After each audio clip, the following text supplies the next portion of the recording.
last 72 hours seem like a bad dream. Welcome back to the final girls. Welcome to episode 5, the best episode. Welcome back, gosh. Minx. Yes, the best.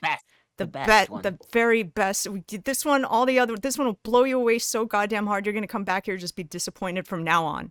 That's how. Wow. I'm not sure that's a good thing, but still, go ahead. I've set my sights too high. I'm so sorry. All right. As per usual, visual alerts are turned off during the show, but any do things will be doled out tomorrow when we check out the new horror release Ikai. And speaking of Japanese Monsterinos, you've been playing some Japanese Monsterino good stuff, and we're going to be talking about that later. But just give me a quick, how do you like it? Real quick. Ghostwire is really good. I really enjoyed it so far. Looking forward to Ikai myself. I haven't got around to playing it yet because I've been busy, but that's definitely on my list of things to play. I like the demo of that game as well. Good. All right, I know I got to some reviews and stuff to drop later, but the monsters do look really cool. Anyway, we do have some announcements, just some stuff we talked about regarding continued development of the show. Do you want to fill them in a bit? We're going to hold off on the new channel for now. Yes. Yeah, so we're going to... Yeah, go ahead. We're gonna keep streaming here on GDR channel for a few more episodes, and we're gonna try and, I guess, show off the highlights and stuff more and things like that on when it comes to like YouTube and Twitter and things. I'm gonna put some stuff up there and things like that. But we're gonna be streaming here for a while, and you guys should totally make sure you're following the channel right here, right now. If you're not, you gotta listen to her. Super aggressive. You can't say no to that. Yes. Come on. That was a growl. That was the best I could do. Very nice. It's a very decent growl. Thank you. All right. All right, so yeah, we're gonna hold off on the new channel. We're gonna continue here. Yep, we're gonna keep having a good time with the show. I'd also like to open more chances for you guys, like suggesting future stuff or readings or questions or whatever. So I think I'm gonna add like a Final Girls section to the Discord. I'll give you guys a tidy little place to throw whatever you want. All right. That said, we're good. So let's get on to the news today. Got some choice stuff for all things hard hitting on the news, horror related, that we're gonna talk about. We've got some Silent Hill news, actually. A couple of stories, though I think yours is a pretty spicy take. What's going on with Silent Hill's domain rights recently? So anyway, so Silent Hill, the wonderful people at Konami, the greatest company on the internet, have basically... By the way, can I say I really like the background of the tweet? Yeah, I thought you might appreciate that.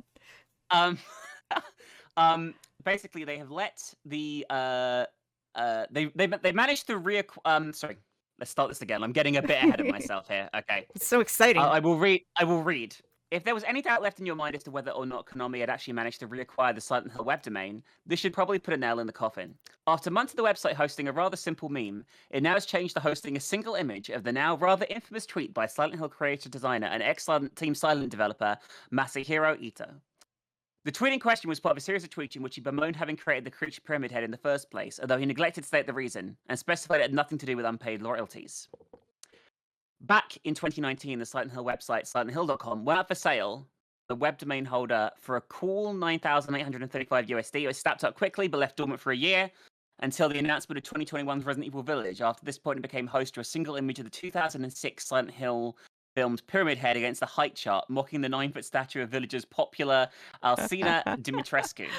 It stayed that way for a year as a few weeks ago, and now it's suddenly changed to the screenshot of Ito's tweet. So they let the domain expire because they don't really give a fuck about Silent Hill. And the thing is, though, right? The other news story is relevant to this as well. But the thing is, like, I think this shows how little Konami really care about their IP. I wouldn't be surprised if they did the same with like Metal Gear Solid and shit like that. It's not like they care, about domains. And there's no real passion there or anything. No, like if the rumors are true and there are 2 Silent Hill games in development still, I don't know if that's true. They're literally just rumors. I don't think I don't believe it, to be honest. I mean, it'd be nice. I've got kind of a rumor after yours, so who knows? Yeah. I mean, the rumor is that Kojima Studios Kojima Productions, sorry, are working on one with Sony's involvement, and also Bloober Team are working on one using the Medium as engine. That is the rumors. No idea if that's true. Konami is still way too preoccupied with selling Silent Hill themed skateboards, as far as I can tell. In fact, I just got an email from them a few minutes ago promoting a new line of merch. They sell Silent Hill merch all the fucking time. Oh my god! Do they want you to promote skateboards? Are you gonna do it? No. To be fair, I just fuck them. Just absolutely fuck them. But let's have a look. I want to actually see what this was that they sent me. We can have a live reaction. Here we go. The new Silent Hill 2 collection. Let's have a look. Go for it. All right. It includes a Silent Hill 2 Red Pyramid Thing skateboard. Why do they call it Red Pyramid Thing? What the fuck? I've heard that before. It's like an alternative name for him for some reason. All right. There is a Silent Hill. It looks like a beach towel throw blanket. Sorry, throw blanket. And it says Pete's Bowl-O-Rama and Happy Burger and Heaven's Night and Toluca Lake and Brookhaven Hospital and Lakeview Hotel are written on it for some reason. All of them at once? All of them at once are written on it. That's dumb. It should be one per, like, if I want, like, a Toluca Lake blanket. Yeah. You know? I went to Silent Hill, and all I got, this is a t-shirt, by the way. I went to Silent Hill, and all I got was being chased by a demonic presence that was a reflection of my own guilt caused by the death of my wife, t-shirt. Which is about what I expected, to be fair, so I don't feel ripped off. Yeah, and the poster from Heaven's Night nightclub as well. You can now buy for the wall of your room. There's hoodies and shit as well, but again, they're just selling merch. With the Konami code is like a GIF in all their emails they send as well, which is clinging to their past glories rather than creating new ones. The only game company that I want to give me clothing merch are the only ones that don't, and that's Funcom for the Secret World, because I want their Innsmouth Academy hoodies. And they just don't do it. And meanwhile, we're getting fucking skateboards from Silent Hill and shit. It's not fair. Yeah. It's absolutely ridiculous shit, really. Anyway, all right. So my little piece here is a little bit more optimistic, at least for VR heads like me. I've been begging and pleading internally for this for so long. All right, so this is just speculation for the time being, but I'm incredibly excited about this. Oh boy, give me that sweet Silent Hill VR. I want to feel like that nurse is penetrating me directly with that knife. I want to see the contours of that cleavage. All right. Here's what Rely on Horror has to say about this possibility. A recent trademark update has rekindled hopes for the long-awaited return of the Silent Hill franchise. Konami, the developer and publisher behind the iconic survival horror series, has recently updated several trademarks. Among these, an entry for Silent Hill stands out. As spotted by Reddit user Long John Silver, the observation stems from Chizai Watch, where 5 entries of updated trademarks appeared, the second of which reads, Silent Hill. Konami has been vocal about still wanting to continue making games in the Silent Hill universe despite canceling Silent Hills and Hideo Kojima's departure. The most interesting part about all of this is that the description of the trademark also mentions the word virtual reality headset, prompting rumors of a possible VR title in the works. With the success of horror titles like Outlast and Resident Evil 7 supporting PlayStation VR, this approach doesn't seem all that unlikely from a company that we assume has been trying to resurrect this long dormant series through skateboards and they're trying so hard through this long dormant series. Considering another iconic series, Half-Life had similar issues and ultimately returned with Half-Life Alyx, a VR Silent Hill title seems like a viable move. Even though releasing AAA games for VR has so far been a relatively risky endeavor due to a smaller potential customer base, developing a new Silent Hill game seems like the next logical step, given the already baked-in nature of the series' oppressive atmosphere and psychological chills. We're definitely curious to see if there's more to this than just being another empty trademark renewal, and we'll keep you posted on any new developments. In the meantime, you can just download Pyramid Head for House Party. Isn't that nice for all your penetrative needs? Did you know that? Hang on. Is that real? Well, it was. I mean, I think it was an April Fool's joke, but I think they released it. It was last year's mod for April Fools for the story up. I think it's real. House Party has the classic house that is in every single horror game. Yeah, and I think they actually, this is a practice that they engage in every April Fool's. They release a new like mod or DLC with a different interesting character, and last year's was apparently Pyramid Head. I don't know if he's in like a new playable character or if you can like play that blowjob mini game with him. You'll have Oh to. God. Yeah, I have played House Party. Yeah. Yeah, I've watched. I hate that house. I'm so desensitized to that house from SGS. You'll have to figure that out on your own. What exactly what his role is meant to be in the game, though. By the way, it was 10 years this month that the last Silent Hill game came out. Silent Hill Downpour came out on the 13th of March, 2012. Man, so long ago. Such a popular series. It's hard to believe it's been so long. It's hard to believe they completely ditched it so fucking much. I know, and again, it's so viable. It's like, I don't know. Anyway, It's like Konami as a brand is toxic as fuck now. Yeah, Like, yes. it makes me think they are outsourcing it. That would make Fair sense. enough. But I don't know if it's true. Yeah, no, that's fair enough. Well, in the meantime, download this DLC and let us know how you do with that tricky blowy achievement. I don't know how that's going to work.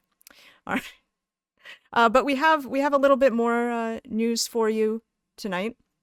Got some interesting stuff happening in terms of a Plague Tale. This is a little bit more of an eclectic entry. Yeah, sorry. Can you do it in a French accent, this news reading, please? Oh, on the basis of it being a Plague Tale. Oh my God, you're horrible. This okay? This is not my fault. Minx asked for it. The appropriation is her fault. If you live in Canada, that's fine. Okay. This was fuck you. Oh my God. I'm gonna do it. I'll do it. You think I'm not gonna do it? Okay. Go ahead. This was a more eclectic title, maybe too soon, but yeah.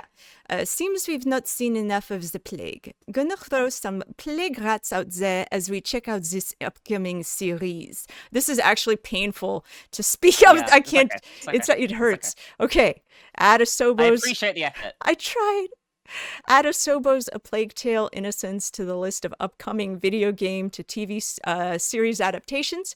According to French publication Allociné, the adaptation of A Plague Tale will have French director Mathieu Turi, who directed 2017's Hostel and 2020's Meander, directing the series, while Merlin Productions and the game's publisher Focus Entertainment will be in charge of producing. The series will be filmed in France, which makes sense given that Innocence takes place in 14th century France. It is fundamental for me that our productions reflect French talents and know-how, says Fabrice Reynaud, head of Merlin Productions. A Plague Tale is a game designed in Bordeaux by Asobo, and we produce with a company based in Paris. Its creators had the opportunity to sell the adaptation in the United States, but they prefer to work with French people. I want to return that trust to them. Feels like a low key burn there. I felt like a low key burn. I think the French like to do that kind of thing too. Yeah.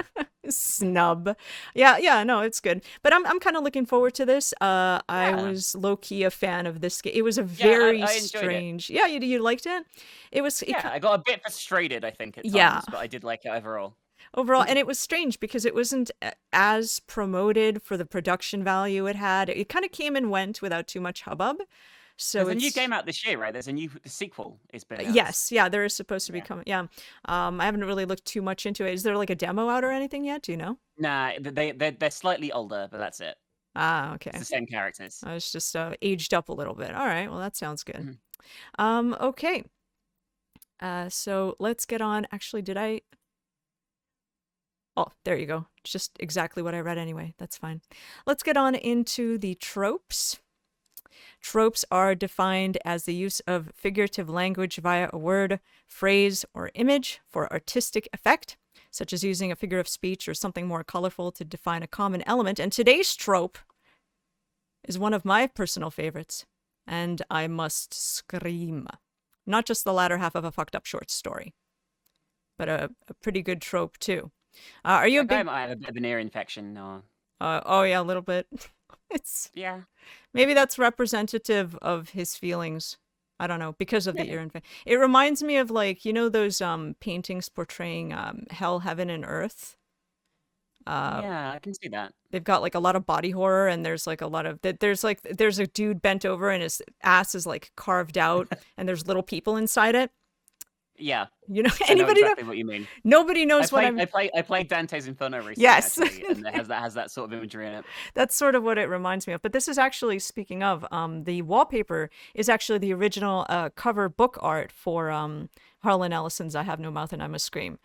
So that's kind of interesting. Which is Yeah. I mean, I've read the short story and I played the game, and I'm a big fan. So. Did you enjoy the game? What did you think of the game? I did enjoy the game. It's very bleak, and like I think when I played it, I sort of like went through quite quickly and didn't look at everything, and I missed the context of some things, but I still enjoyed it. Yeah, I mean, it's pretty dark and it's pretty involved, and it has like a million different endings and stuff like that. So like, I can understand you didn't go like get the full. Even I don't think I've gotten the full experience, and I'm like obsessed with all things Ellison. All right, so a character suffers from an extremely horrifying fate worse than death. Suicide is not an option. Even death never comes to free them from it. They're immobilized or otherwise contained, unable to communicate with anyone, and unlikely to be removed from this situation. Not even death, anytime in the foreseeable future, can free them. Now, this is often a variation of taken for granted, in which the victim remains conscious, and the worst case scenario for these tropes, such as sealed room in the middle of nowhere, baleful polymorph, phantom zone picture, and who wants to live forever. Usually when this arises, it's eternal unless he's freed by outside forces, but a mere years-long or even centuries-long fate is possible. For instance, a robot with a 100-year battery life getting buried underground. Actually, didn't that happen to, like, Bender on Family Guy? Futurama is a or true Futurama, horror. sorry. Yeah, Futurama, yeah. Although he took it pretty... Are you not a Futurama fan? No, I do. I do. I mean, I haven't seen any of the new stuff, but yeah, from Yeah, what me I neither. remember from seeing it, I liked what I saw. Yeah, it was pretty good humor. And I think I remember there actually being this trope in action with Bender where he had to, like, wait out thousands of years to catch up with his friends or something, but it didn't even bother him, so yeah. All right, so it's a very common sci-fi trope involving artificial intelligence who are potentially immortal due to being made of software.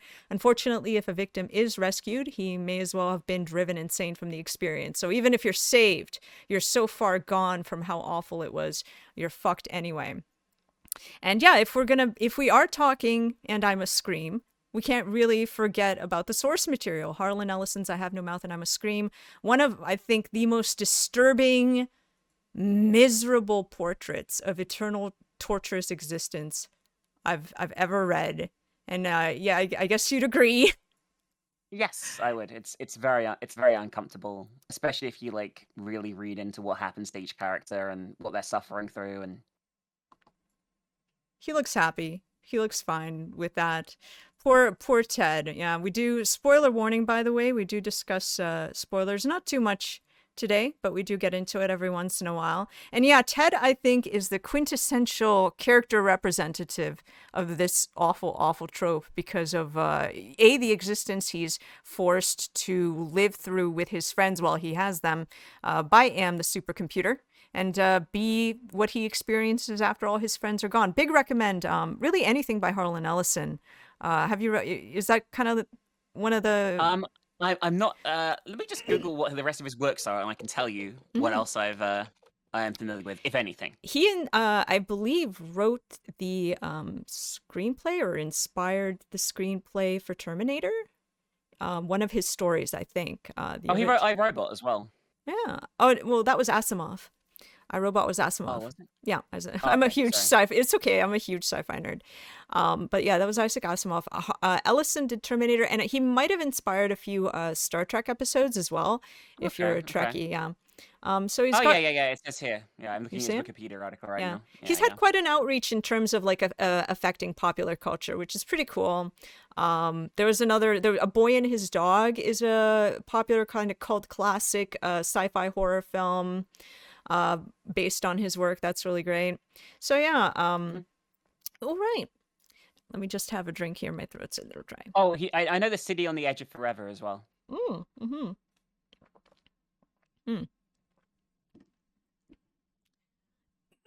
wow, yeah, he was married a lot. Holy shit. Yeah.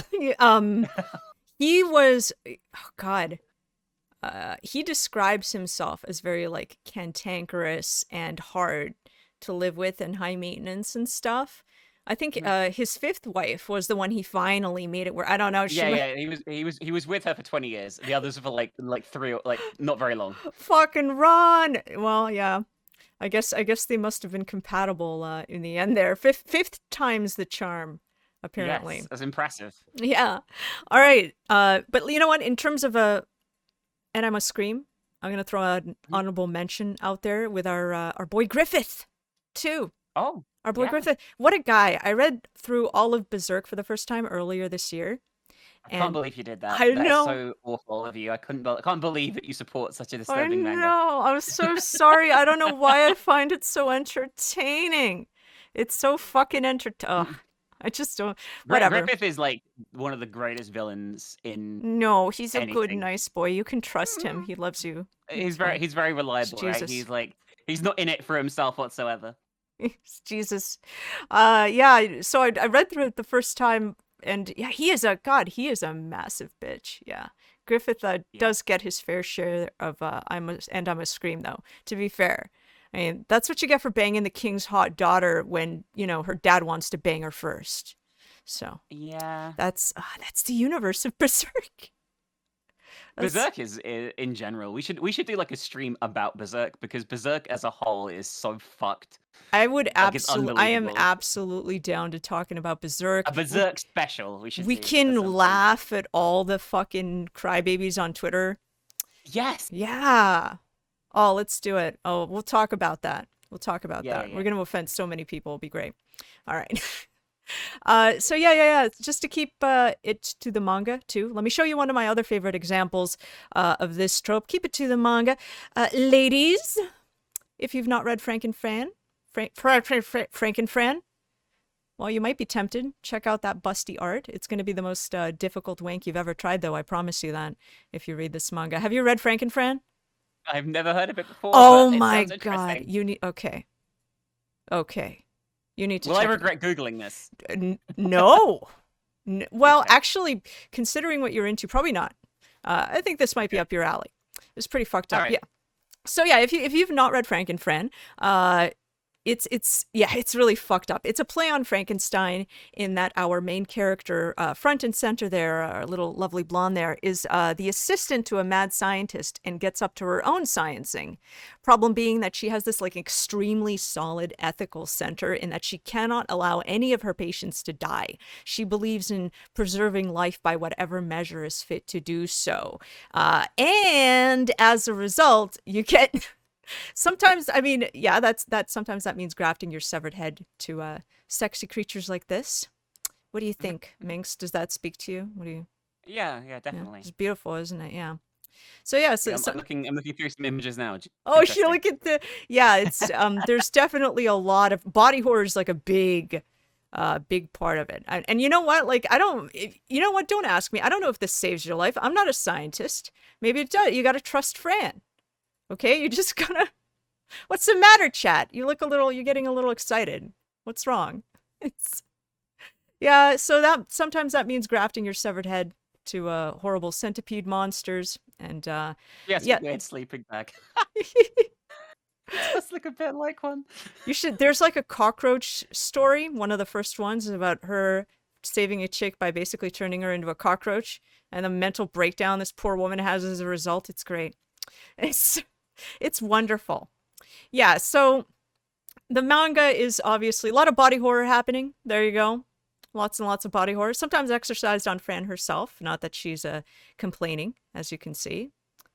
And there's also furry porn. It's fantastic.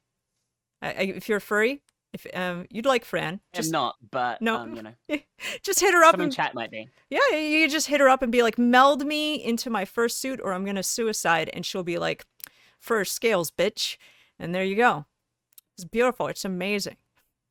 Now, not to cap off the trope, I thought we could also watch, by the way, a 5-minute little, speaking of French, a good way to end this off. I got a little short film for us. There's no dialogue. We can talk over it. And Sure.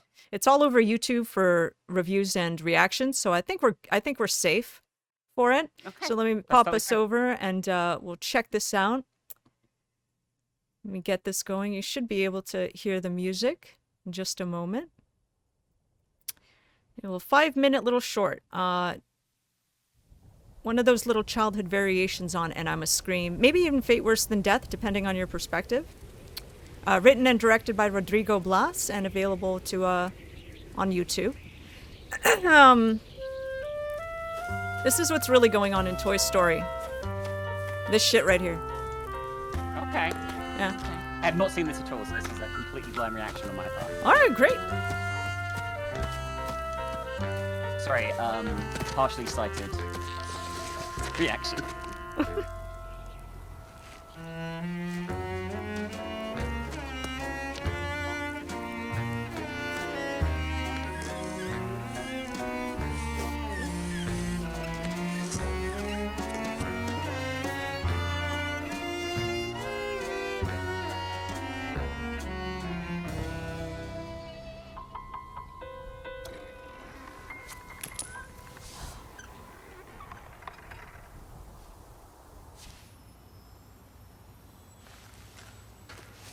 Can you hear the audio, by the way? I'm not sure if my Discord... Yeah.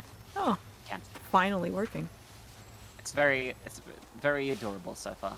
That's a bit disturbing though. What? That would bother me. No, just because it's got like a vague Coraline vibes. What's wrong? Like, just seeing a doll that looked like me would freak me out, to be honest with you. That would be. Would you go in and like... No, I'd check just it be out? gone. I'd just leave. Yeah. Especially after this. I mean, it's either an evil doll or you've got like a stalker that makes dolls out of you. It's like, neither reason's a good reason to enter the store. Yeah. I mean, I'm gonna have to say this kid deserves everything that's coming their way. They're an idiot.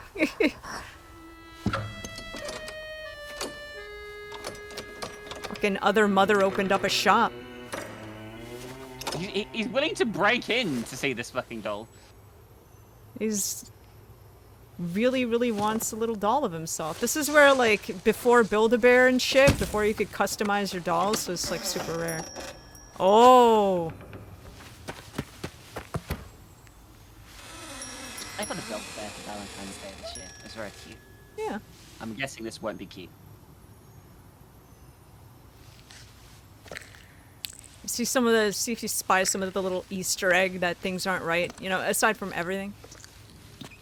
Aside from the massive warning signs, what are the massive warning signs?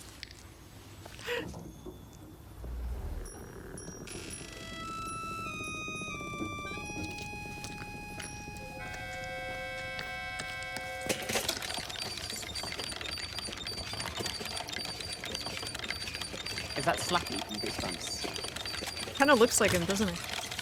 Yeah. I think you're in fucking trouble when Slappy's like, bitch, get out! Run! Fucking open the door! What do you do?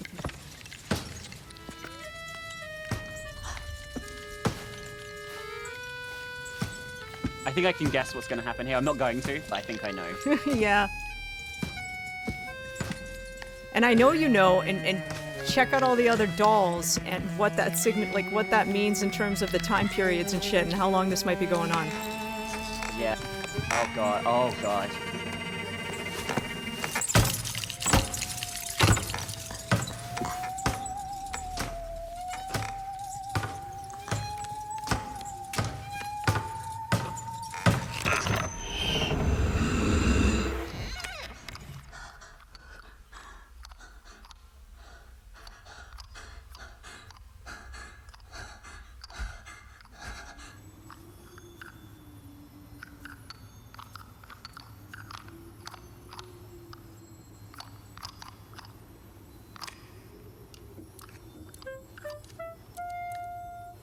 The doll next to him is like, you fucking idiot. Ugh. Yeah. Well, I guess that's how you... I mean, is this person just collecting people, do you think, the person who owns the shop? I mean, they didn't swap out, so maybe it's like a battery situation, and like the children... Uh-oh. Provide life force. Something like that, I don't know. It's not clear, and now they're trapped forever, looking through the plastic eyes. That's right. So, Toy Story, how they really learn to talk. Okay. The music is very upbeat here. I just wanted to... Alright, there we go. That's it. Did you enjoy that? What did you think? That was good. That was good. It's a nice little creepy story. Yeah, and in terms of, and I must scream, how horrible a fate would that be for you? I mean, they seem like they can still move around, like... I'm not sure. It looked like he was stuck looking around from the shelf. I'm not sure. Like, the idea of being, like, encased in plastic and being able to speak or mention that I am sounds pretty fucked, to be honest.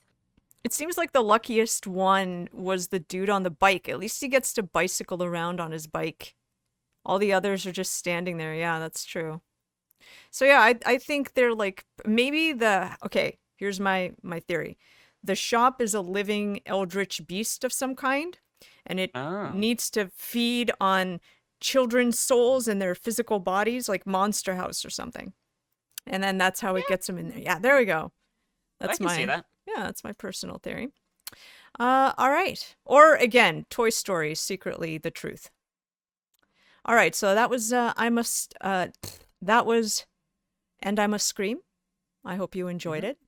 Now we have a brand new segment. I decided with the detail you're about to go into, Minx, Hmm. concerning gothic horror and all its influences. And all its influences. There we go. Beautiful.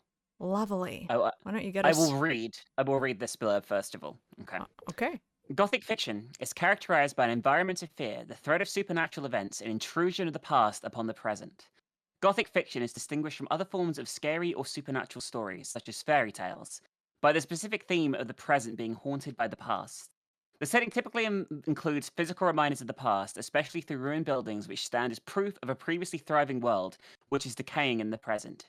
Especially in the 18th and 19th centuries, characteristic settings include castles, religious buildings like monasteries and convents, and crypts. The atmosphere is typically claustrophobic, and a common plot elements include vengeful persecution, imprisonment, and murder. The depiction of horrible events in Gothic fiction often serves as a metaphorical expression of psychological or social conflicts. Gothic fiction often moves between high culture and low or popular culture. So, Beautiful. I I studied Gothic fiction at school actually as like one of my things, the only things that I actually cared about. I talked about this Oh, fairly recently on stream, but I wanted to talk about it a little more. go for it. Yeah. Like I'm a huge fan of Gothic fiction as a whole. Like I think it's one of the pinnacles of the horror genre. There are I would say that as time has gone on, the lines of fiction of Gothic fiction has moved a bit because like we have like things like American Gothic fiction and European Gothic fiction, which are slightly different from each other. Mm-hmm. You know what I mean? Yeah, yeah. Like as an example, let's say of American Gothic fiction, I think Interview with the Vampire is a very good example of American Gothic fiction. Oh yes, I find the idea of like American Gothic is very glam for me. Mm, yes, Yeah, I would agree with you. yeah. Like it's very it's not as while it's bleak. It's sort of trying almost like glosses over the bleakness for me in a lot of American Gothic type stuff in comparison to like the European originals, which isn't a bad thing necessarily. When I talk about Gothic fiction, I always bring up The Monk. Do you know the book The Monk at all? Or No, I don't think so. No. okay, so there is a movie as well. I mentioned this on stream the other day, but there is the Monk itself is a novel, okay, and it is for me the pinnacle of everything that is Gothic horror. It's written by Matthew Lewis. It was published in 1796. It was so controversial at the time that he had to go into hiding because the church wanted to cancel him, essentially, and probably Oh my kill him. God, Let's be cancel honest. culture. Yeah, yeah. Oh, I've seen this I movie. put that in Vincent Zuma. Cassel. Vincent Cassel is the lead in the movie that you're talking about. Yes, I believe so. There's actually Yeah, multiple adaptations of it. yeah. I've Yes. seen the movie. I've never read the book though. Yes. The basic premise is there is a priest who is super, super successful and super popular. You know what I mean? He's like everyone comes far and wide because he's handsome to look at him. And he's his name is Ambrosio, and basically he is the pinnacle of piousness and purity. But he's also the pinnacle in some ways of like wealth and like at least like financial decadence initially. Mm-hmm. Um, and as a result of how popular he is, Satan sets his sights on corrupting Ambrosio, the monk, the titular Oh, monk, it's like a and he does so challenge. by sending a woman disguised as a male monk initially, Mm. okay, to tempt him essentially, and she goads him throughout the story from simple like sort of like oh touch my boobies to like necrophilia, incest, rape, like She like he goes off the escalates. rails, escalates as the book Yeah, goes on. yeah. um and meanwhile there is like another like side plot going on, where there is a guy called Raymond and this girl called Agnes, and they have like a separate side story, kind of like where they elope together, and it's about their adventures through like the Victorian Gothic style countryside. Lots of encounters with like spirits, and they come across like the wandering Jew trope, if you know what I mean, like Faust. Yeah. So like someone Yeah. who's cursed to walk the earth, for their sins, essentially. Yep. I think biblically, like the idea is that they're punished for killing Jesus on the cross or whatever. They're denied but, entry you into know, heall, or hell, basically. Yeah. Both sides are Yeah. like, fuck off. yeah. Yep. And there's lots of things like that, and they're kind of like the characters that society would have looked down on at the time because they're not like they've eloped. You know what I mean? They're seen as like impure and immoral and stuff, but Yep. really they are by far the more moral characters when it comes to the corruption of the church, essentially, which is like the symbolic thing of it. It's just excellent. I really recommend reading it. Like the film's fine, but if you want to see like the full experience, then definitely I really recommend reading the novel The Monk. There's tons of other good gothic horror that I'm not going to spend too long leaping into because there's so many that I like. I mean, Dracula is always worth a read, I feel, as like Oh, that's a quintessential. sexy, excellent, quintessential gothic Yeah. horror. But there's other stuff too. Like, I'm not a big fan of Frankenstein. I find it a little slow.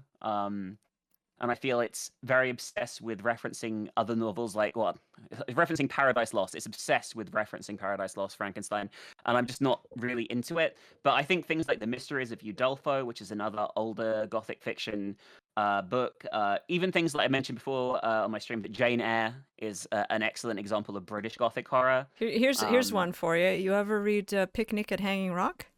Yes, Oh, yes. good. It is Yeah, excellent. Yeah, I like that one too. I'm a huge fan of gothic horror. And it's something that goes into lots of, you can see like the genre, while it initially started way before the Victorian era, or maybe arguably during, but I'd say before. Victorian gothic horror is something that I think a lot of people associate with gothic horror, if that makes sense. Mm-hmm. So we have like this particular sort of brand of a British horror with like, let's say like the fog-strewn streets of London, or like foggy like moors, you know what I mean? Like with Starring a Christopher brooding Lee. landscape. Yeah. Yes. Yeah. Video games obviously have a huge influence like with gothic horror. Bloodborne is probably the most recent and popular example of this, I would say. Mm-hmm. Like it has sweeping gothic architecture, the kind of stuff that I think a lot of Americans imagine London looks like, but it doesn't really. You know what I mean? Yes, I've been there just last year, 100%. And there's Exactly mutants in like the it. streets everywhere too. I mean, that's actually true. But yeah, like it's gorgeous. You know what I mean? Like Yeah. it's while it does combine aspects of obviously Lovecraft and things like that as well. Inside its like more cosmic horror side of things, the aesthetic is very much like a Victorian Gothic setting, and everything that it associates with it. You can imagine like a menacing man with a knife lurking down an alley waiting for you, you know what I mean? Mm-hmm. Or you'll go around a corner and you'll find the body of somebody who has been savaged by some lycanthrope or whatever, you know what I mean? That kind of stuff. And Bloodborne does a wonderful way of capturing that sort of. It has a lot of like areas where you'll be going around like dark tight corners and things like that where you don't know what's lurking. I'll read this. Yharnam is imposing and sprawling metropolis characterized by Gothic and Victorian architecture. Yharnam's Victorian architecture is reminiscent of late 19th century European cities, including Paris, Edinburgh, Cologne, and London. Residents of Yharnam are called Yharnamites. The town appears rather grim and decadent, has been ravaged by a mysterious plague, becoming infested with dangerous beasts and demented citizens. I find that interesting as well. We'll often take tropes from like the British history, such as like the Black Death and things like that, and apply it to like the Victorian era, even though they're completely separate. You know what I mean? But if we also look at Vampire, if that's next. Yes, absolutely. Because Vampire it heavily leans into like the disease trope. In the game Vampire, the Spanish flu, which was obviously a real pandemic prior to the one that we're currently in, was ravaging the world. And while it's a much more, I would say, realistic Victorian London, it's like how Victorian London pretty much looked. Yeah. The the Spanish flu pandemic and obviously the supernatural aspect of having the vampires lurking around every corner, and this whole like secret society underground of vampires is another sort of like fantastic gothic trope.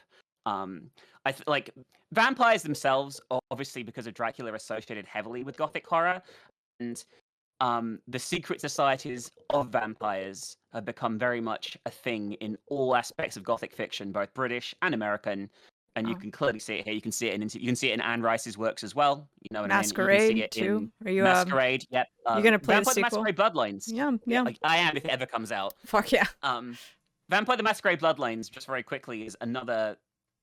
In terms of like American Gothic, is probably the best example of an American Gothic video game. Like it's just perfect in every way. Just enough gloss where like something like Bloodborne, if I can compare for a second Bloodlines to Bloodborne, where it's more of a classic sort of British English concept of gothic horror without too much of the Snapchat filter gloss, but you see it a little bit more in the latter. I kind of see the difference there. I don't know. The vampires in Vampire, right, are diseased, dirty, depraved, horrible, horrible creatures. Whereas in the Bloodlines, they are powerful, they are sexy, they you are want to confident. fuck them. Yeah. Yeah, you want to fuck American vampires, and British vampires have like bits falling off them. Essentially, it's what I'd sum it up as. Yep. And actually, I think also, and that's what the little blurb here mentions, is that the Gothic horror is very much ever present in the writing and in the plot. The concept of tragedy and plague. There you go. Mm-hmm. Definitely. Yeah. It's a really good Gothic horror though, Vampire, and very Victorian horror too. And All right. both of those things are excellent. Would you like to talk about Machine for Pigs? Yes, we can talk about Machine for Pigs. Yes, let's talk about Machine for Pigs. Machine for Pigs is a game a lot of people shit on. After replaying it fairly recently, from when I initially played it, I did like it more than I remembered. But I think that's because when I first played it, I was going into it like, oh, it's going to be more Amnesia, and it's not. It's not as scary. It's not as intense. Fair enough. It's so distant from the initial. What the fuck is the first one called? Dark Descent. Dark Descent. There you go. Yeah. Yep. It's so different from Dark Descent. It is a walking simulator with no real threats. And the core plot, for those of you who don't know, a guy has lost his children, and they are seemingly under the earth inside this vast machine that he has constructed, but has no memory of constructing.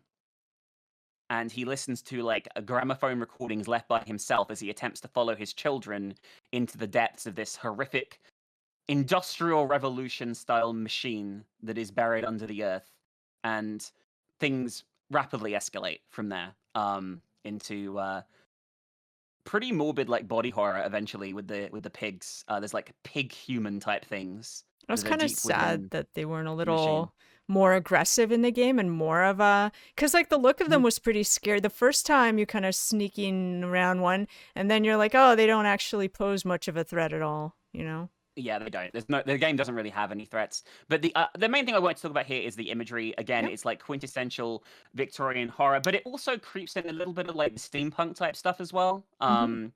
Like there's lots of like huge machines with valves and and steam and gears and like the clanking of the machine ominously going down in the background. You're not ever really sure what it does. It just does shit. You know what I mean? There's quite a lot of puzzles in it where you have to fuel it with coal. And obviously, at the time of the Victorian era, when a lot of this Gothic fiction was gaining momentum, the Industrial Revolution was taking place, and there were huge swathes of London like wreathed in smog, because of all the toxic shit these huge machines were pumping out. And while obviously it's an exaggeration, the scale of the machine that we see in Machine for Pigs, it is a good analogy to the reality of the time. You know what I mean? And I feel like in some ways, seeing that the fact that the kids are down there, it was a time when kids were often sent to work in like horrific conditions and horrific situations. Like where I live, there's like a bunch of like arsenic chimneys where they used to smoke arsenic, and it would go up the chimney, and they'd send kids up the chimney to scrape the arsenic off the wall, and they'd die at like 12. Yeah, because of the fumes.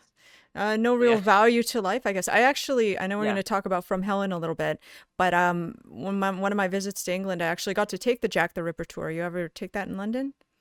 I've not done the particular Jack the Ripper tour, but I've done like a Jack the Ripper experience where you walk around and get stalked by him at night and shit like Oh, that would that. be so much better. I want to do that. Well, I took the tour, and they actually explained to you in terms of around that area at that time, around this time, how bad it was in terms of population density in certain parts of the city, especially in the poorer districts, and how in some places there'd be like 30 people up in a single small room, just trying to squeeze in. So you can understand why like the value for life, even for children, was so shit fuck low. Yeah. Because there wasn't much value to life at all. So yeah. Did you want to talk about From Hell? Yeah, we'll talk about From Hell Yeah. as we move into a movie anyway. A movie, yes. All right, let's talk about From Hell. The reason I wanted to talk about this is it's pretty much my favorite, I would say gothic movie, I suppose, you know what I mean? Like, I think it just has an incredible atmosphere. I will read. In 1888, Mary Kelly and a small group of London prostitutes trudged through unrelenting daily misery, which is definitely realistic at the time. Mm-hmm. Their friend, Anne Crook, is a former prostitute now married to a wealthy painter named Albert, and she has recently given birth to a daughter, Alice. When Anne is kidnapped, the women are drawn into a conspiracy which links to high society. Anne's kidnapping is followed by the gruesome murder of another one of the women, and it soon becomes apparent that each of the prostitutes is being hunted, murdered, and mutilated post-mortem by a killer called Jack the Ripper. This movie, takes one of the possible outcomes of who Jack the Ripper is, as we don't know, and we never will at this point. And you don't kind of believe the modern day researchers that are like, I'm totally sure it was a Polish immigrant or something like that. There's so many different theories and so many possibilities. Personally, I think he probably went insane or was locked up for something else. Like, that seems like the plausible thing. Or just died, because everyone just fucking died in that period anyway. Yeah. Like, horribly, you know. Yeah, sure. Maybe. But regardless, this is like under the theory that the British royal family is involved to a certain degree. And it's all part of like a cover up to do with that. The Queen's like, film. go out there and kill me a whore. Mm-hmm. So isn't that what she said basically, when she went after Princess Diana? Oh my god. Oh man, oof. All right. That was edgy. Sorry, that was edge. so edgy. Oh, that's what we're all about here. That's fine. That's fine. Yeah. So in this, for the movie, they thought it was the royal doctor. Or what was the royal physician? Yes, the royal physician, who is played by the guy who plays Bilbo in Lord of the Rings. Actually, what the fuck is his name? Ian Holm, I believe. Ian Holm. He's very good, actually. He is. Yeah. He plays Jack the Ripper in this. Johnny Depp plays the opium-addled detective very well because it's essentially the character he plays in everything. Just goes to work drunk. It's fine. Yeah, just goes to work off his face essentially throughout this. Who is trying to protect Heather Graham, who is Mary Kelly. Who is one of the Ripper's real victims, I believe, Mary Kelly? Yes, she was. Actually, they took some creative liberties with the prostitutes in the movie, right? Yeah, Mary Kelly was actually in the movie, and the last prostitute killed, the most viciously one killed in real life, was Mary Kelly, allegedly. Frederick Abberlane is the character that Johnny Depp plays, who was a real police detective during the Ripper serial murders. He was like the head investigator. Cool. Although Johnny Depp kind of doesn't play the head investigator in this, from what I recall. He's just sort of like there, you know, sort of like wobbling around. But the reason for the Ripper killings ultimately is related to the royal, one of the royal family getting syphilis, right? And Prince Albert, I think, in the movie. Prince Albert has syphilis, and he's slowly going mad from it. And as a result, kill all prostitutes is the plan. Yeah. Excellent. Well, all the ones, if I remember in the film, all the ones that were friends of the prostitute that gave him syphilis, because they didn't know that he was a prince in the movie, but like they knew about, oh, my boy Albert, you know. So they had to wipe out witnesses, I guess. Yeah. And it's an excellent movie with a really good atmosphere. Like, I do like just like. It seeps atmosphere, like I mentioned before. It has like those, you know, those foggy streets of Whitechapel. Whitechapel, like at the time, was like the biggest. I mean, it's not great now, but like especially at the time, it was an absolute fucking shithole. Like riddled with poverty, riddled with people with diseases. You know what I mean? Like it would just be an absolutely shit place to live, miserable as fuck. Houses on top of houses on top of houses, crammed in with people. Yep. Just like pollution, shit in the street, just like fucking absolute a living nightmare, really. And there's no Um, way they would have been and remotely as hot as they were in the movie. I'm sorry. yeah, Oof. and adding in like this like figure with a knife, you know what I mean? Yeah. Lurking in the streets, killing people and brutally, like in some of the most brutal crimes, like prior to the Ripper murders, really, there hadn't been like a case where there was such widespread use of newspapers and things like that. You know what I mean? So like the part of the reason the Ripper case became so famous is it was something that was actually distributed, and there were photos of the crime scenes. I mean, there's that I mentioned this on Stream of the Dead as well, but there's that really infamous photo of the woman just eviscerated. Right? Yeah, It's one in of the first the ever room crime on the scene bed. photos. Yeah, Yeah, in the yeah. room on the bed. Yeah. I've seen that one, and that one was, I think, supposed to be Mary Kelly. And what I always, Yeah. I mean, You when cannot show that on Twitch, guys. I don't, yeah, I can't show you that. You can find it on Google. It's pretty fucked up. But what's interesting is that when I took the tour, they showed us all the locations where they found the victims, and one of them, they were telling us that they found the woman basically in like a little plaza, a little residential plaza with a whole bunch of buildings around them. This was such a chance this dude took. He cut her up in the middle of this residential plaza where there were lamps around just enough to be seen, and there was a patrolling police officer there every X amount of minutes. I don't know. So this guy, like, in some crazy amount of time, apparently applied some surgical finesse that like really suggested, I think that's why they thought that he was either very skilled or he was more than one person. So it's kind of interesting. I don't know. I don't know how he got away with it. Many different theories, but he got away with it incredible. I mean, I guess one of the reasons he got away with it is just because evidence was not complete enough. You know, there was not enough DNA. There's no DNA, you know, and shit like that. No. It was very hard to pin somebody down, especially in a city as large as London with so many people potentially being active and about all the time, you know. And more besides, I think much like today, back then, they probably didn't put too many police resources to investigating prostitute killings. Yeah. Just, you know, educated guess. They probably didn't give as much of a shit as if some, you know, fine lady of culture had been killed by this guy or something. Some, you know, Exactly. gentleman's wife. Yeah, all right. So, is it good for From Hell? Jack, yeah, we're good from good, now. good. Okay, we're good. I'm going to move on. Next up is a special feature. Just a shout out to the awesome stories by Soren, by a guy named Soren Narnia, and the Knife Point Horror Podcast. This is a free episodic horror story podcast. It's got self-contained stories in each episode, though there is a kind of a Stephen Kingian self-contained universe thing happening with very blink and you miss references between stories, sometimes tying them together. You can download it on Audible, Apple Podcast. You can find episodes on YouTube. And let me tell you why this collection of stories, right, in particular, is going to rock your socks, because I love it. Did you ever read a manga called Fuanotane? No. Fuanotane chat? Nobody? It's basically an anthology horror manga series with all the horror situations that happen therein have no resolutions for whatever's going on. There's only a brief, terrifying glimpse into the nature of whatever evil shit is happening, and then it's done. It's very open-ended. It has a movie, right? I believe there is a movie version. It's an anthology manga. Fuanotane. I recommend it. I think I've seen the movie, but not read the manga. Mm-hmm. Well, yeah, I mean, you get the basic gist of how these stories are presented, if that's the case. That's sort of the Knife Point vibe. 9 out of 10 times, you're not even really the main character of the story. You're the poor son of a bitch stumbling over the supernatural cannibal orgy in the woods after the fact. And I'd like to recommend you my 2 favorite stories so far. I'm not done listening to them all yet, and I've actually had to listen to a few times now to really get the full breadth of it. It's really very well written, and there's a little low-key stuff going on if you're not paying attention.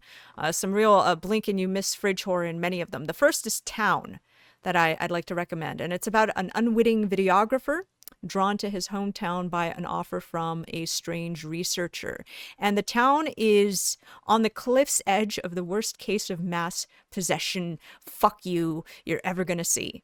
The characters journey through the town and they compile evidence with the videographer's help of all like the weird shit, all the weird shenanigans happening around. There's murders, monsters, ghosts, all with a twist of some real original ideas going on. And my second recommend is called Attraction. And it's about an adventurer that takes it upon himself to rediscover the site of a long lost plane crash that for like decades no one's been able to get to. And it's been all isolated on its own. And what he finds after so many, many years of being like the first human on the scene of this awful accident, and you'll never guess what he finds.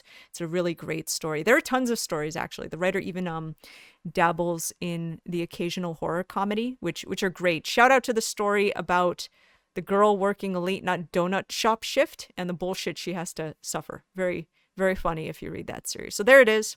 Check out Knife Point Horror. It's really fucking good. Let's get on into the next one. I think you wanted to do a little feature on an oldie but a goldie in terms of old games. There you go. Little retro gaming. There you go. I'm going to talk about Nightmare Creatures very briefly here. Tying in again to the Victorian horror, considering this is set in London. So Nightmare Creatures is a PS1 and N64 and Windows, I think. Horror game, and it was basically set in Victorian London, and it has you playing as one of two different characters as you run through the streets and basically cull a bunch of traditional horror monsters. It's pretty simple in its gameplay, as you can see here on screen. You're just hacking and slashing and dicing, and at the time, pretty graphic, really, actually. Dismemberment. It's very arcadey. It's very, very kind of silly. Like one of the later bosses is a fucking yeti. A yeti. That's beautiful. In a Victorian horror London horror. How did the yeti get there? Did they bring it on a boat? I can't remember. It's in like a fucking ice cave. Like you have to drop icicles on its head to kill it. Actually, by like blowing up exploding barrels in a room. It's really fun. Like everything about it is absolutely ridiculous. There's one boss that you have to kill by slowly closing him into like an Iron Maiden that crushes him to death. And he just doesn't move. He just sort of takes it as the spikes slowly close in. Whatever. They're just gonna let it happen. But like, I found this quite refreshing when I played it because like I was never really into like initially like I didn't. First of all, I didn't have a PlayStation, so I never played like I played Resident Evil and things like that at friends' houses, but most of them didn't have Silent Hill because it was deemed too adult when I was a kid. You know what I mean? So their parents wouldn't let them have it and shit like that. And when I first played this, I had it on the N64 because I was always a Nintendo kid, right? And this was like really refreshing for me because compared to Resident Evil 2, which also got a release on the N64 in the end, it was so more fast paced and action packed, and I liked it a lot more. You know what I mean? At the time, I didn't really have any patience for like more subtle horror. So slower, find the diamond for the diamond door. Yeah, you could play this which is hot by PS1 standards anyway. This I can't. The fuck is her name? I'm trying to remember. Nadia, actually. Nadia. Yeah, Nadia. Hi, Nadia. But yes, you could play as. I always played Nadia. There's a guy you can play as well. Who is Oh, is that the dude there? I got the three main characters there. Yeah. Father Ignatius Blackwood. That's a beautiful name. Yes. He's very holy, whereas Nadia, not quite so sure. So does Crowley, I was looking at screenshots of this game and he turns into all kinds of monsters or something. Like he's got all these fucked up forms. That's pretty cool. Yeah. Eventually, like, the whole plot of the game is seeking down Crowley, obviously named after the real life Aleister Crowley. I know he's Adam in the game, but still. The whole sort of like pandemic of creatures that have been unleashed on the city has been caused by like a curse made by him and the Brotherhood of Hecate, which I think was Aleister Crowley's actual like religious thing, right? Like I'm pretty sure, like where they fucked animals and shit. I'll have to take your word for it. I don't actually know much about the man himself. I'm sorry if that's wrong. But, we should actually do a feature. I'm sorry if he never fucked animals. He was fucking insane. He was fucking insane. He was Crowley. That. I know that, but I don't know too much about him. Yeah, maybe we'll do a deep dive into him one day. They did lots of bizarre like sex rituals and shit like that. It definitely influences like tons of people even today. Oh so, yeah, yeah, 100%, 100%. yeah. He was a real piece of shit though, actually, like in a lot of ways. Yeah. Not like not necessarily. I'm not talking about devil worship ways. More like just being a terrible person to other people. As soon as you give somebody like power, fiscal, and over other people, they're usually going to turn into ass. And then you like bring like a culty thing into it. Yeah. Except for my cult, I'm going to treat you guys right. That's different. That's not the same. Perfect. Yeah. That's not the same. No. But yeah, you should definitely check it out. This is very fun. And it's just really, really excellent. Like I love it as an arcade horror game, and a big departure from the survival horror games of the era, which were a lot slower paced than this. Did you ever play Eternal Darkness? I might do a feature on that. Speaking of I Carrot. My experience with Eternal Darkness was everyone asking me to play it. I and played you it still on have? stream Or you 5 years ago, or maybe longer than that, maybe like 10 years ago. Like one of my earliest streams, right? I played it. I was so bad at it, I rage quit after an hour, and I've never touched it since. And I keep meaning to give it another chance because everyone tells me how good it is. I keep but meaning I just to. never get around to it. Yeah. Yeah, it is supposed to be fucking amazing story-wise, yeah. All right, there you go. Are you good for Nightmare Creatures? Yes, we're good for Nightmare Yeah, Creatures. okay, well then let's head on into... We got a little bit of lore tonight.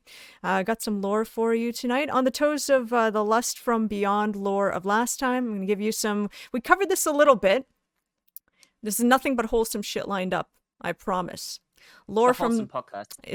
Yeah. We never talk about anything unwholesome. Welcome to the Book of Unremitting Horror.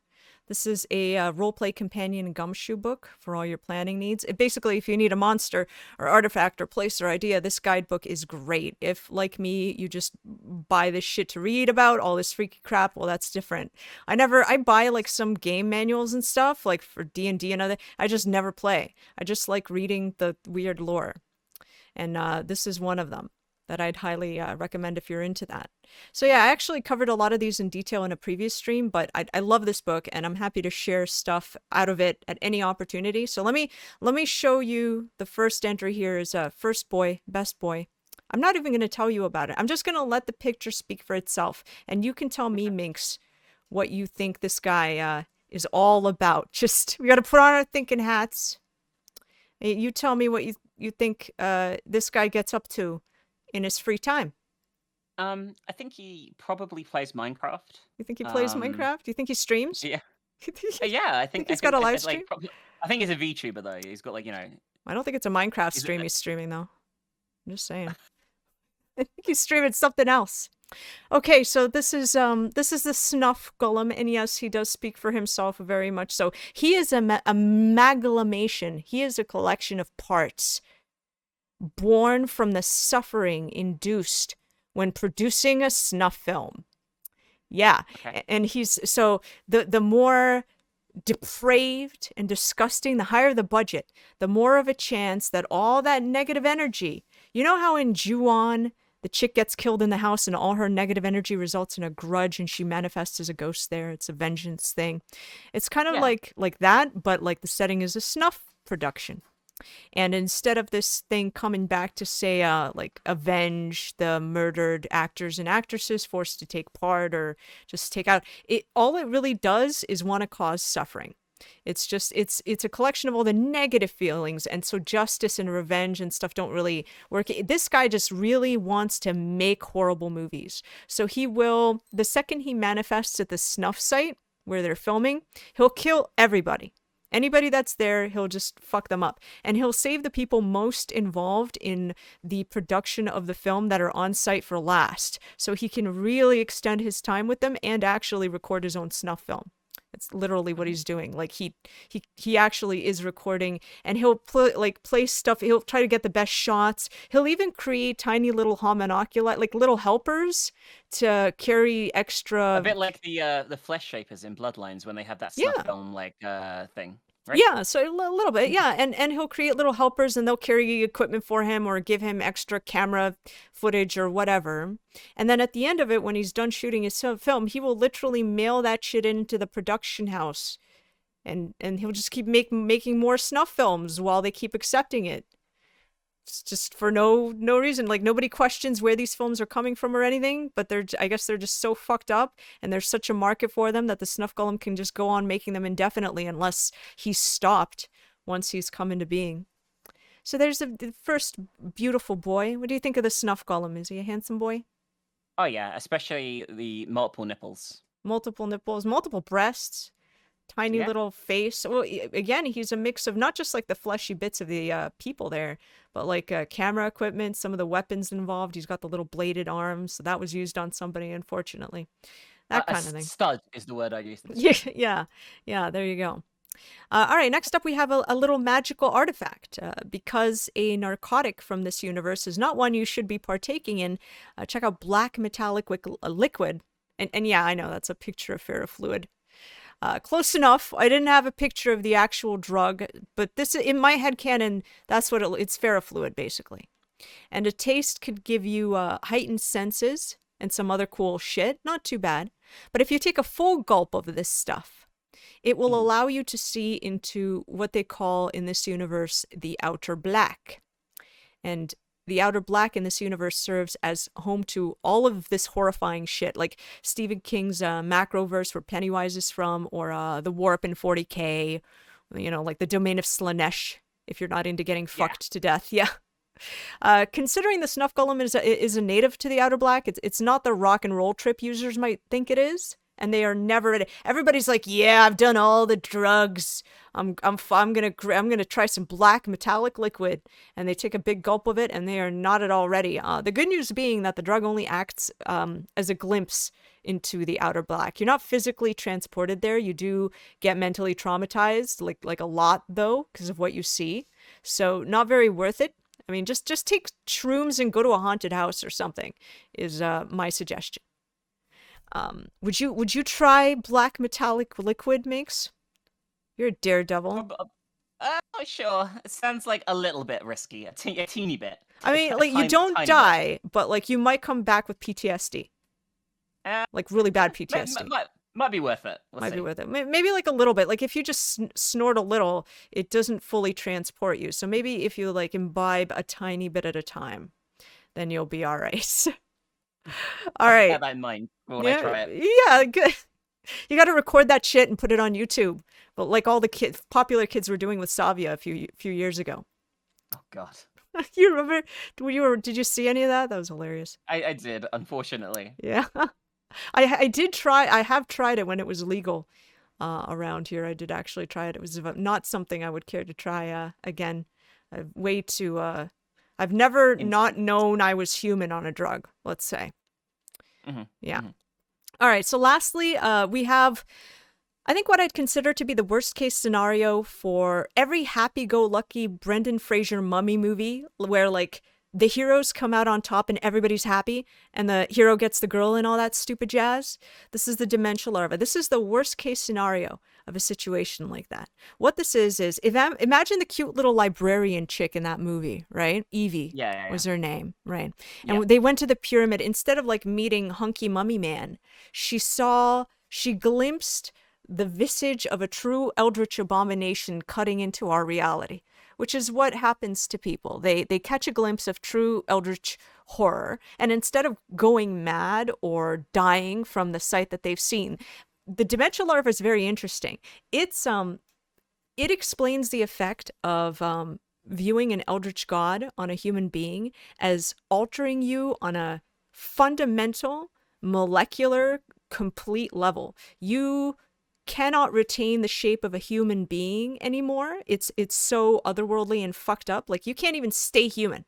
So what happens to these people is that they turn into Dimensional Larva slowly over time, and it's a terribly it's a terribly painful, rage-filled process.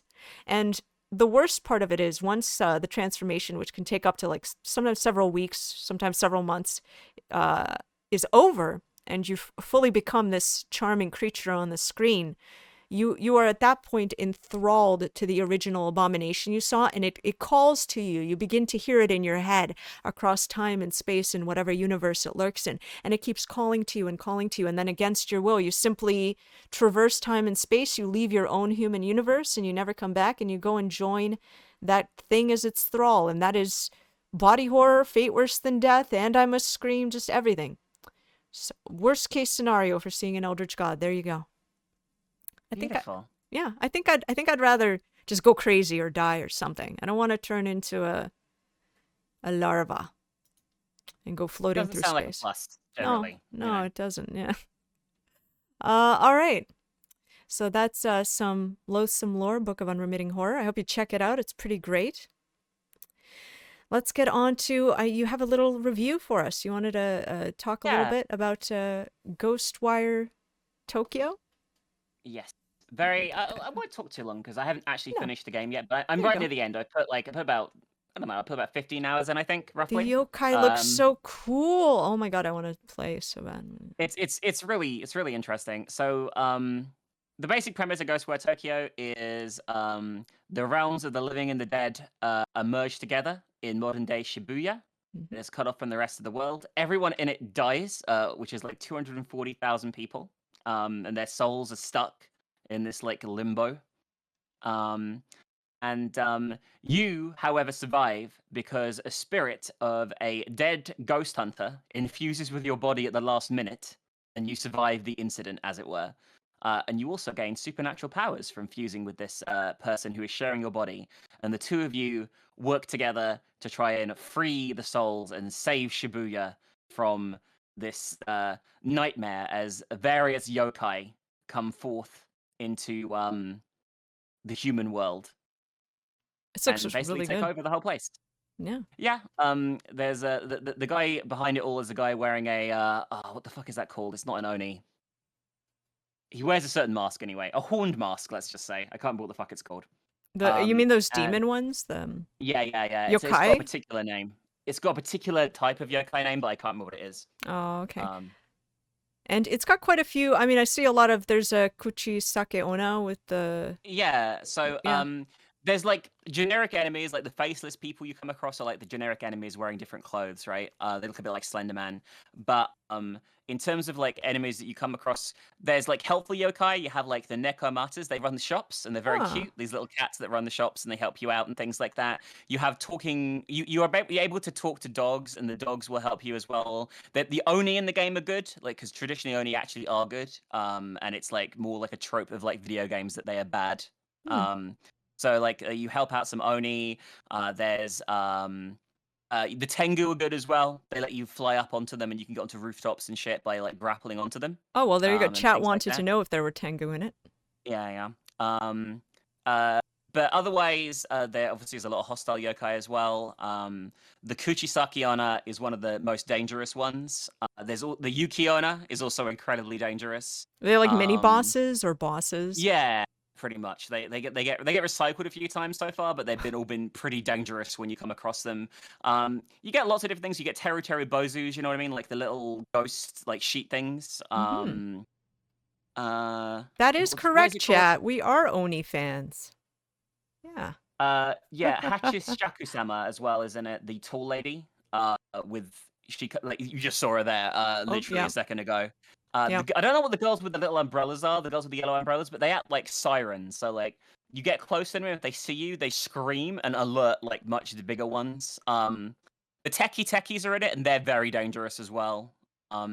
There's also, like, non-hostile yokai that aren't friends, but ones that you can mess around with. Like, the long neck lady, there's, like, puzzles where you have to chase her neck around the city and, like, follow the route it's going up drain pipes and shit. There's like Kadamas you have to protect from being killed by aggressive demons. There's lots of really, really cool shit. You can pet lots of cats and dogs. Of course you can. Well, you have Hanya Hanya mask, by the way, is the name of the mask the main bad guy wears. There you go, yeah. There you go. But it's excellent. It's really fun.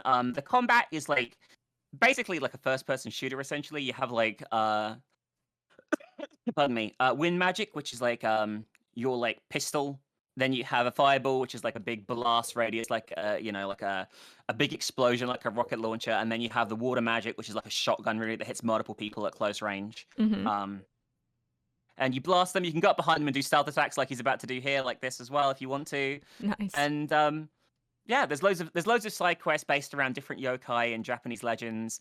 There's one bit where you fight like a dragon at one point, like a Japanese style dragon that's like alive in graffiti on a wall. It's fucking amazing actually. Like visually, it has so many cool effects and ideas and concepts. Like when I went into it, I wasn't expecting much because I'm not a huge fan of the Evil Within. Like the Evil Within 2 was fine. I like The 2. first I Evil Within, I hated 1.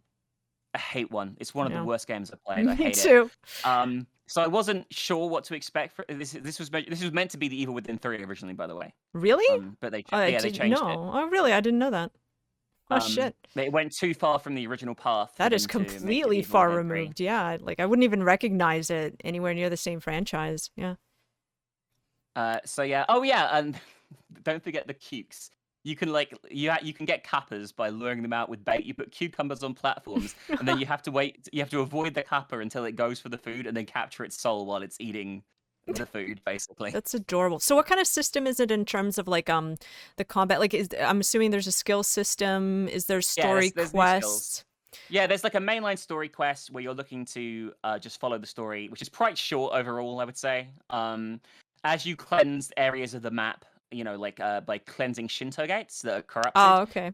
Side quests unlock in the cleansed districts that you unlock, and you can go and do those. The GTA side quests Ghostwire. Yeah. Yeah, the side quests involve one of the side quests, for example, has you getting on a subway train to nowhere and things like that. They're very involved. What they are, they're very good. I would say like most of the traditional Japanese lore comes from the side quests, and the main story is mainly just like adrenaline pumping, fighting, and things like that. With Awesome. banter between the characters, the characters don't really get on. The two main characters, they're in the same body, but they're constantly arguing all the time. And there are a few other dead humans who are alive, sort of like in like an otherworldly, like it's called Ghostwire because you use cell phones to send souls, free souls. You grab souls and then you go to cell phones, and all the phones in Shibuya have been modified by this organization to capture the souls. You just and then email send souls. them and free them. You Yeah. basically email souls, Oh. and a lot of like the characters that help you are like dead, but their souls are stuck in like the phone network, so you can talk to them on the phone. Fun. And things like that. Well, I'm definitely going to be checking it out. Just the variety of yokai is really, really appealing to me. You got the Slender Man knockoff there. Is there a Hanako of the toilet? Yes. No, it's not Hanako. Sorry, there's not. Not yet, anyway. There still could be, but there's no Hanakos that I've come across. But there is. Was there a Nakamanto chat? I can't remember.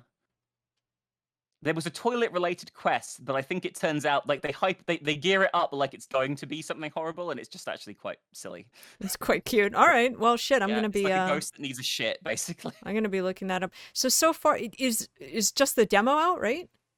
No, the full game's Oh, the out. full game's out. Okay. I'm a It's on little bit PC out and of touch. It's PS5 exclusive, but there's one PC as well. Okay, honestly. I'm gonna have to get the PC one. Yeah. Yeah. All right. Looking forward to it. Okay. All right. So are we good with Ghostwire? We're gonna move on into a reading stream, and we'll cap off the show for you today. There you go. That was Ghostwire. I hope you enjoyed it. Sit back, relax, because Minx and I are gonna read to you, gently lull you to sleep with some choice SCP entries.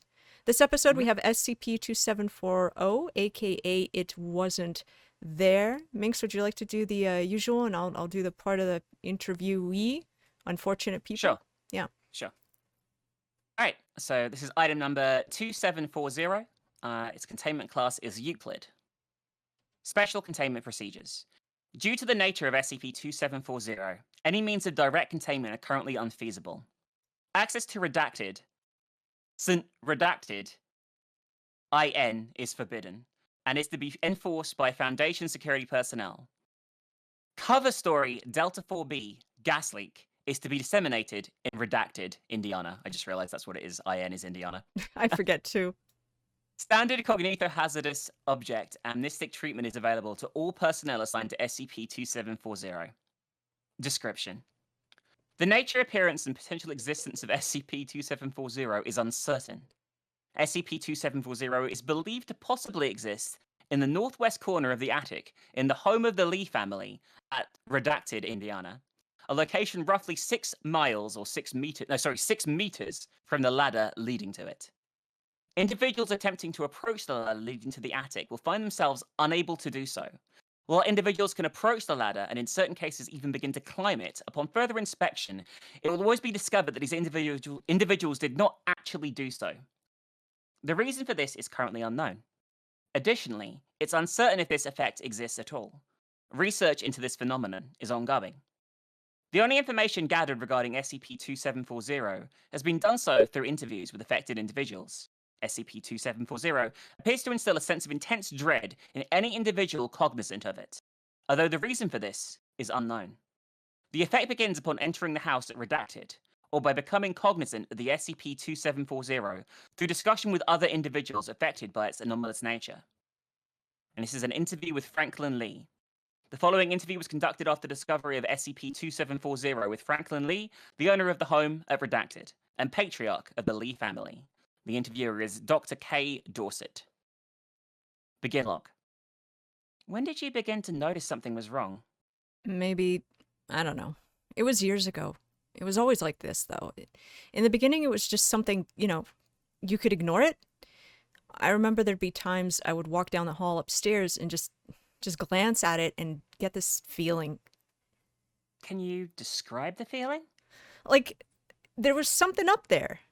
Not that I could see it or anything, and we didn't hear anything either. The mood in the house changed, and we thought it was because No, it wasn't that. Mr. Lee, who do you mean, she? Our oldest daughter, Olivia. She left when she was 17, and there were some other things going on. We were going through some hard times.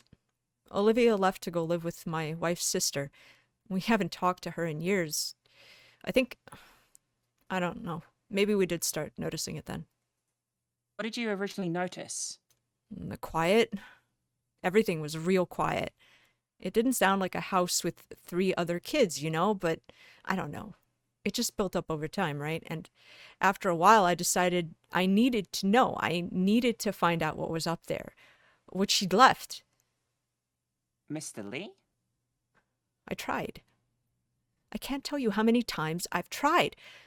I'll begin climbing and open my eyes and I'll be back in bed or in the living room by the TV. And the feeling never goes away. I quit my job. I couldn't handle the stress. I couldn't explain it to anyone. Everybody thought I was crazy. But there were a few times I contemplated knocking the whole house down. I even signed the papers once, but then I called back and the company didn't exist anymore. Why didn't you move? You don't think we tried? It was like climbing that ladder. You get halfway up, you push open the door, and you can feel it, but then you're sitting at the kitchen table. End log. Following this interview, Mr. Lee and his family were moved to Site 81 for holding an examination with release pending further study of their mental condition. The Lee family has not been moved to Site 81. Information claiming otherwise has been proven inaccurate. Research into this is ongoing. Interview 2740-B, Yvette Lee. The following interview was conducted after discovery of SCP-2740 with Yvette Lee, the co-owner of the home at Redacted, and matriarch of the Lee family. The interviewer, Dr. K. Dorset. Begin log. Mrs. Lee, can you tell me anything about why your husband wasn't able to articulate any details about SCP-2740? Have you not been in the house, Dr. Dorset? I have not. My station has been here in the mobile facility. Then you can't understand. We've lived there for 20 years, and we can't do anything about it either. We've tried everything, but nothing works. We have a reason to believe that you've entered the attic on Redacted. Can you confirm this? No, of course not. Mrs. Lee, this will be much easier if you can be honest with us. My husband and I, we've been good parents, but we fought with Olivia over so many things. Things that seem inconsequential now, but it drove a wedge between us, and we all knew there was something festering in that space. She couldn't admit the mistakes that she'd made. When she left, I could still feel the wedge, like it never went away. One night I woke up and heard her and went to the ladder and climbed up into it and And? I don't know. It wasn't Olivia. Incident log 2740-A. After interviews with Mr. and Mrs. Lee and their children, and with neighbors also affected by SCP-2740, all of whom were certain of the existence of SCP-2740, but uncertain of any other details, several attempts were made to penetrate the attic, both manned and unmanned. In all cases, further investigation revealed that no attempts were actually made, regardless of the claims made by involved personnel stating otherwise. These attempts may have included direct access to the second floor attic ladder, shaped charges situated at various points on the second floor ceiling, drone access to the ladder opening, manned and unmanned access by cutting through the roof, and a complete leveling of the home. As stated above, no records exist that any of these methods were actually attempted. Interview log 2740-C. Olivia Lee. The following interview was taken after the eldest daughter of the Lee family, Olivia, was located working as a landscape contractor after changing her name to Rebecca Feldman. Interviewer, Dr. H. Garrett. Miss Feldman, what I want to discuss with you is a phenomena associated with your parents' home, likely located in the upstairs... Attic, I know. I thought somebody would come after me about that. I just didn't think it would be so soon. Are you saying you're aware of this phenomenon? I left my parents when I was a kid, Dr. Garrett. We'd always fought. They weren't happy with the choices I'd made, the things I believed in, the people I spent time with. There was anger there. So much anger I thought it might suffocate me. When I left, I felt like I could breathe again. I never went back after that, but sometimes I can still feel it. You know how you feel when you're dreaming and you're trying to run from something but you can't see it and you don't know if it's really there but you run anyway? That's how it feels. What prompted you to leave your parents? There was one night we had a fight and my dad was drinking and Mom was even worse off at that point, and I'd kept a knife under my pillow for a long time in case something would happen, and they came into my room that night. I don't know what their intentions were, but I drew it and backed them into a wall.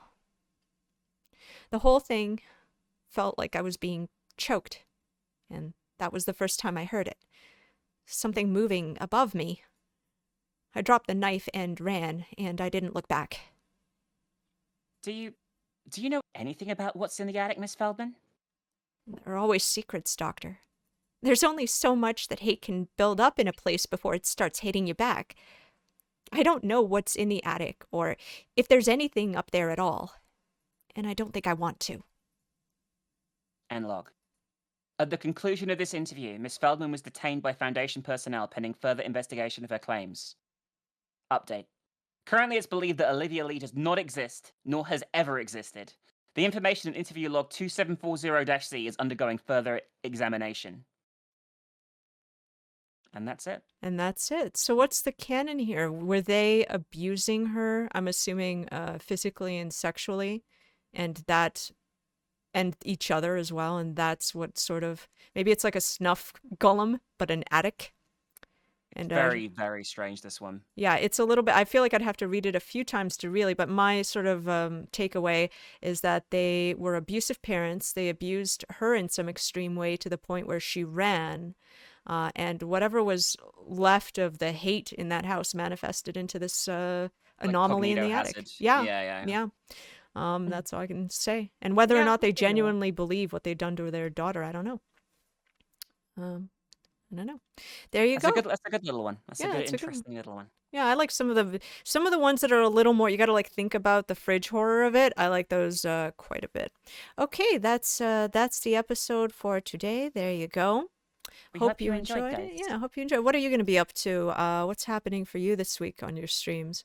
I'm going to be delving into Resident Evil 3, the original, for the first time on PS1. I'm going to be probably playing Akai if I can find time to fit it in, finishing the last few hours of Ghostwire, and I think that's mainly the plan. You've never played RE3 or? Nope, never. Really? Oh, cool. Oh, there I you go. never, to be fair, like I'm not really a huge fan of the Resident Evil games, but chat makes me play them. Like I like the more recent ones, but I don't like the old ones very much. Well, there you go. To be fair, I sort of had a similar experience. I played like Nemesis back when I was a kid, and then I didn't play any until I played Biohazard, which that was 7, right, with the family. Yeah. Yeah, and then they sort of chat kind of similarly made me go back and well, I didn't play the classics, but I did play the remakes of that they've released recently, the last few years of they've I remade really them. recommend Revelations if you get the time. I really like Revelations. Yeah? And you get to look at like the characters in like wetsuits for the entire game as well, and they're pretty hot. Well, I can find nothing to criticize about that, so I'll have to give it a look. All right. I will see you guys here. Well, tomorrow, actually, speaking of Ikai, that's what I'm going to be playing. The dev was kind enough to send me a keymailer key, so I'm going to give that a look tomorrow. I can't play Ghostwire, so I'm going to play Ikai and just get my Japanese ghost fix where I can. Okay?